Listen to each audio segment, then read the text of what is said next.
Hey there. Welcome back to Marketing Matchmaker, the podcast for service-based entrepreneurs who are done winging it and ready to build a business that works for them, not the other way around. If we haven't met yet, I'm Jennifer Tamborski, your go-to marketing strategist and systems coach. And today we are going to dive into a topic that everybody loves to hate. It might not be sexy, and it is absolutely essential if you want to grow sustainably. The fact of the matter is, you can't scale what you don't track. Let me break that down. Most entrepreneurs say they want to grow. They want more clients, more freedom, more income, more time. But when I ask them the simple questions like, where are your best leads coming from? What content is driving the most traffic? How many consults are you converting into clients? What email systems or what emails are getting the best conversions? Most of the time they either stare blankly or give me a very confident, I think. And I have to say this, my friends, I think is not a strategy. I've had so many clients almost take their business down because they didn't understand what was driving the business. And that, my friends, can absolutely cause catastrophic failure. So let's take this episode to fix that.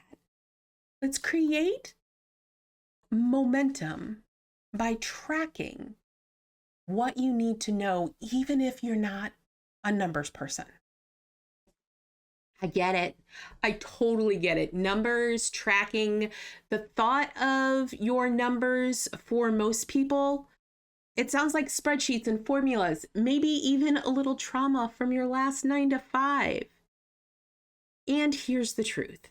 If you want to know what's working so you can do more of it, you have to be able to see that. If you don't know what's working, you absolutely cannot do more of it. And then you're leading through guessing or a feeling or hope. And hope is never a strategy. If you don't know what's not working, you can't fix it. And that leads to bad clients, clients you don't want to work with, or no clients at all. What that creates is a business built on guessing and hope instead of data and decisions. You don't need to be a data analyst. In fact, I would encourage you not to spend too much time in your data. And yet you do need to pay attention to it because you can't optimize what you don't understand. And scaling is all about optimization. If you're not measuring it, you have no way of tweaking those little things that could make massive differences. For instance, I've had clients in the past where the tweak we made was literally changing a headline on their sales page. It doubled and tripled the amount of revenue they created with that offer, with this one small tweak. And if we hadn't been tracking that, if we hadn't been paying attention to the things that we were changing and the results we were getting, we would have been going on vibes and feeling and maybe tweaking that headline 1,000,000 times, which could have lost money instead of made money. Let's make this as simple as possible because I am just like you. I do not want a 12-tab spreadsheet. You don't need it. You need to track a very few key areas consistently. The 3 categories I recommend for every entrepreneur to track if they really want to grow without guesswork is your lead sources. Where are your leads coming from? Do you know? Do you know if you're networking at 3 million places, if you're actually getting leads from them, or are you guessing where they're coming from? And my friends, it doesn't have to be complicated. You can literally, if you get a lead, put it on a spreadsheet and put where it came from next to it. Then in 3 months or 6 months or a year or however long you're giving this generation source, go back and see where the things are coming from. This isn't about where you want them to come from. It's not about where you're spending the most time. It's about where your actual paying clients found you and came in. So start tracking where every new lead came from. Is it from social media? Is it a referral? Is it podcasting? Is it a specific funnel? Is it paid traffic? Then look at what offer or funnel brought them in. How long did it take from that lead to go to a buyer? I have had clients before that when we dove into this, their funnel took almost 2 years to convert. That's no way to run a business, my friend. That's exhausting and time consuming. And small tweaks along the way actually created a conversion and cut that time down into weeks instead of years. If you know where your best leads are hanging out, you can double down strategically instead of trying to be everywhere all of the time. If you know that one funnel is bringing in more buyers than all of the rest, you can ramp up that funnel. Having that information makes it so much simpler to grow your business to the next level. The next piece, your conversion numbers. And I will have to say this is the most overlooked and also one of the most powerful metrics. How many sales calls are you booking? How many of those sales calls are converting into paying clients? What is your close rate? That's the number of clients divided by the number of calls. If your close rate is low and you are getting what you think are ideal clients, that tells me that you either have a messaging problem or a sales process issue.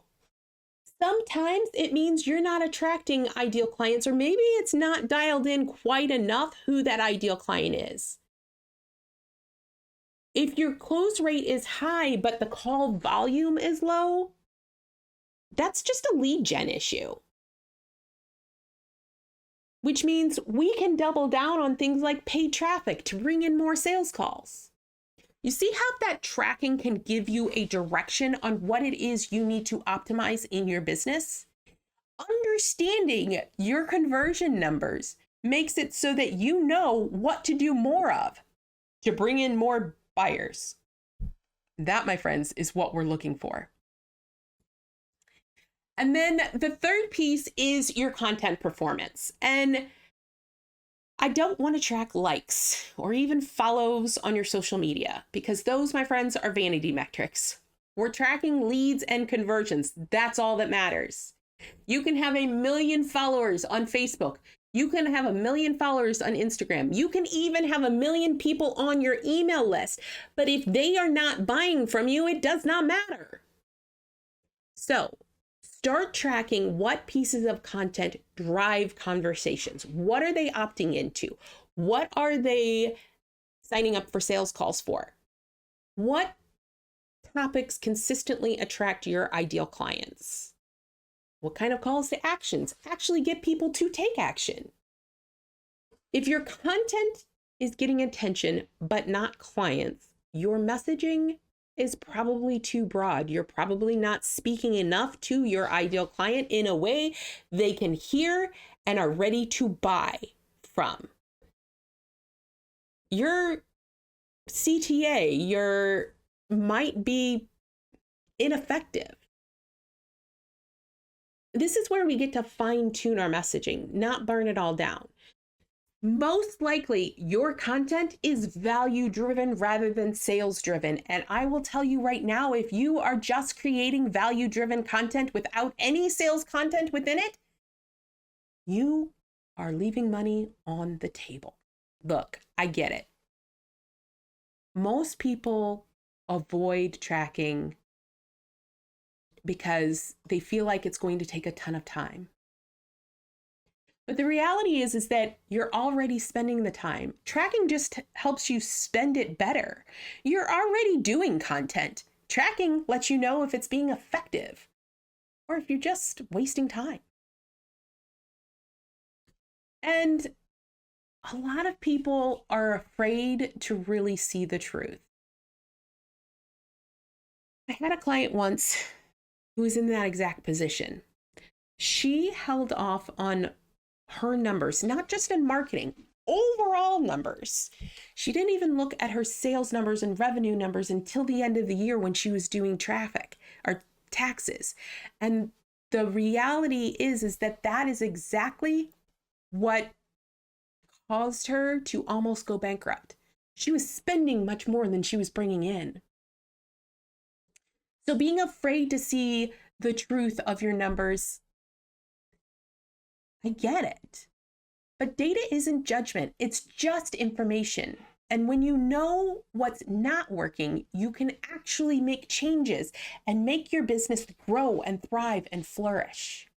When you make decisions based on data and not feelings, you have more clear insight into your business. And that, my friend, is what real growth looks like long term. So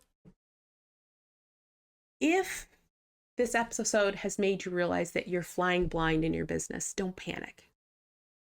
You're not behind. You're just ready to lead your company as the CEO, to understand what's working and what's not. For no more guessing, just clarity and strategy and systems that actually work. If you want some help, head over to yourmarketingmatchmaker.com and sign up for a free strategy session. We can help you determine what your next 90 days look like. The reality is you don't need to do more. You get to measure better because you can't scale what you don't track. So let this be your sign to start tracking what matters, simplify your strategy, and finally build a business that runs smarter, not just harder. Remember, you get to get strategic in order to grow your business, increase your revenue, and scale your impact.